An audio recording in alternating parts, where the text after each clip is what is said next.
look at the life of an Army nurse from Connecticut who served during World War II. She was stationed in the Pacific. Helen Worsby was born in 1906 in Washington, Connecticut.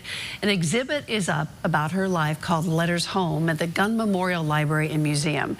My guest today is Amy Campanero, museum curator, and welcome to you. Oh, thank you so much. I was so excited when just looking at these pictures. All right, who was Helen Worsby and why did you decide to exhibit her? Well, Helen was a remarkable woman.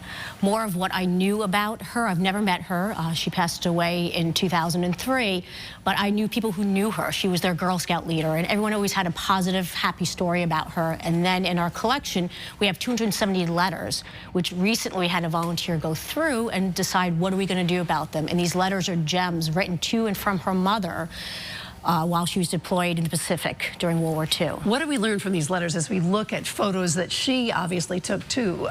Here's one of the letters. So what is she saying to Mom and Dad back in Washington, Connecticut? She's not saying that she misses them. She's trying to put on a brave front, although some letters to her sister talk about being homesick. She talks about what she does in her downtime. She bought her a box camera. She bought a radio. She's trying to listen to, California radio. Also just of, patient care, what's happening with patients coming in and talking as much as she can.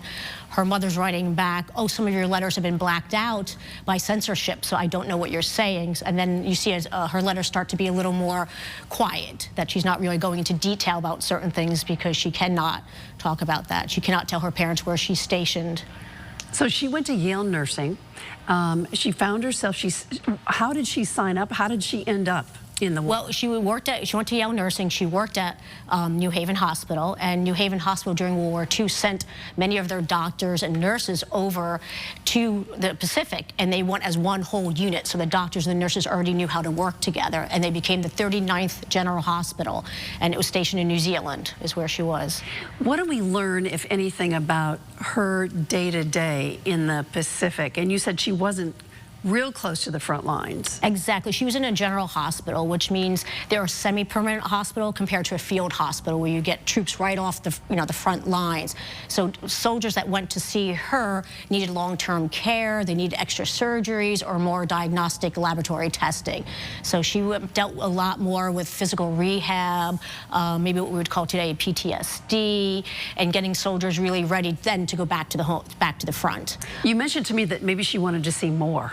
Exactly. Some of her letters, her father writes a little like... Who was a prominent doctor in Washington. Yes, a prominent doctor for 50 years. And it was interesting that his daughter went on to be a nurse and a well-known nurse. And I think she kind of felt like she wanted to be on the front line. She didn't want to just deal with almost the aftercare. I mean, although it was very important, but she wanted to be stationed more in the front lines, and she was eventually stationed in Saipan, which was closer to the front lines.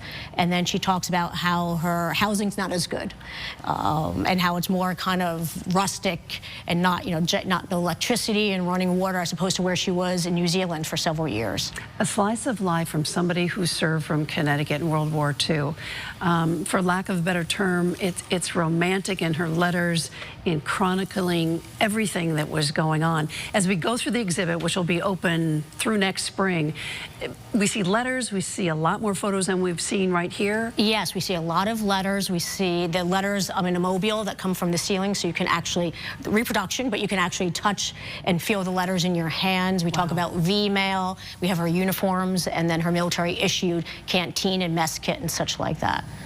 Amy, it sounds fascinating. Thanks so much for putting this exhibit And thank you for having us. I appreciate it. You bet. And if you want to see the exhibit Letters Home at the Gunn Memorial Library and Museum, as I said, it'll be up through next spring of 25, and you can see it then. For more information, go to WTNH.com or the News 8 app.